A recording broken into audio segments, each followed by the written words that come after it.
You are listening to The Vocal Technologist. Spoken tech for your ears. Welcome. Today we're going to unpack some pretty fascinating shifts happening right now in tech and design, stuff that's really reshaping our digital experience. It really is. The pace is just incredible, isn't it? Yeah. Affecting, everything from our phone screens to how creativity itself functions. Exactly. So we're going on a bit of a journey here, looking at these exciting possibilities. But also, and this is key, balancing that with the ethical side of things. Because, well, innovation is great, but we have to understand the implications, right? Absolutely.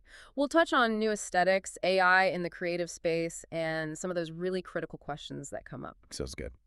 Okay, so first up, the visual side of our digital world. It's getting a major refresh, particularly with Apple. We're hearing about this liquid glass redesign in iOS 26. Yeah, and that's significant. I mean, it's the first really big overhaul of the system app icon since, iOS 7? That's quite a while back. A long time. And it's not just icons, right? It's about consistency, the squircle shape, the spacing, those glass effects across all their platforms. Right, that unified look. It feels modern, sure, but it also, speaks to a bigger platform strategy, makes everything feel very cohesive. And that idea of consistency, it actually ties in really nicely with what's happening with AI in the creative fields. Oh, definitely. Take something like Ideogram's character feature. Have you seen this? Tell us about it. Well, basically, you feed it one image of a character, just one reference. Yeah. And it can generate, endless variations of that same character, keeping it consistent.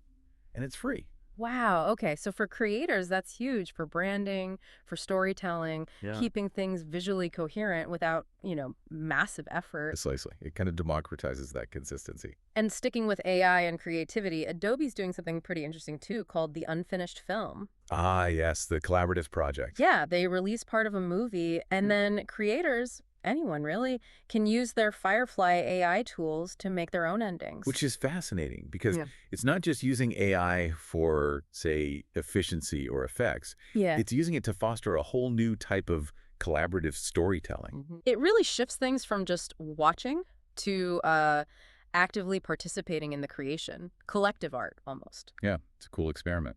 But, okay, all this rapid change, the shiny icons, the AI magic, it does bring us to the more serious side, doesn't it? The responsibility, the unintended consequences, that whole at what cost question. That question is so critical. We can't just be dazzled by the how might we. Yeah. We absolutely have to ask at what cost. And there are, sadly, examples where this wasn't asked soon enough. Exactly. I mean, you hear these heartbreaking stories like the one about the teenager who interacted extensively with a chat bot and, well, the outcome was tragic. Yeah. It's a stark reminder that the old move fast and break things mantra just isn't good enough anymore.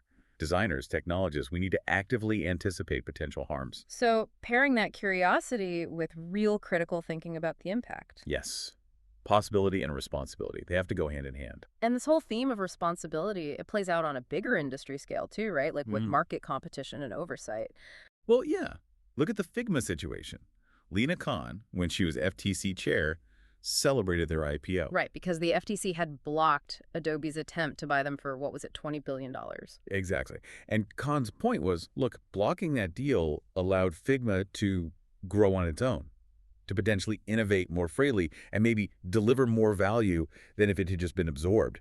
It raises questions about how industry structure impacts innovation and ultimately users. So overseeing these huge shifts, whether it's a merger or a new technology, it requires a certain way of thinking, doesn't it? Trying to anticipate outcomes with incomplete information. That leads perfectly into this idea of abduction. It sounds technical, but it's basically how we all make educated guesses. Like being a detective. Kind of. You have clues, incomplete information, and you form the most likely explanation or hypothesis.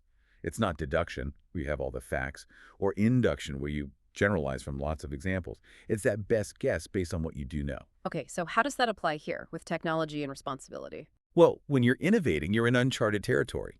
You don't know exactly what will happen. Abduction helps you explore possibilities, test hypotheses about user needs or potential risks, even when you're uncertain. So embracing doubt, almost, rather than pretending you have all the answers. Exactly. That uncertainty, that doubt, is actually the starting point for real insight and deeper learning. It helps avoid that dangerous premature certainty and hopefully leads to more responsible, thoughtful innovation.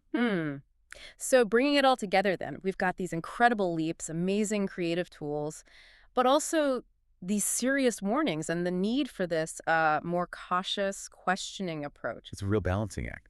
Excitement on one side, ethical caution on the other. So the question for all of us, really, as users, as creators, maybe just as people living in this world, how do we navigate all this? Yeah, how do we make sure these powerful new technologies are genuinely making things better, enhancing well-being, fostering, a future that's both innovative and thoughtful? Something to really think about. What's our own role in finding and championing that balance? Spoken Tech for your ears.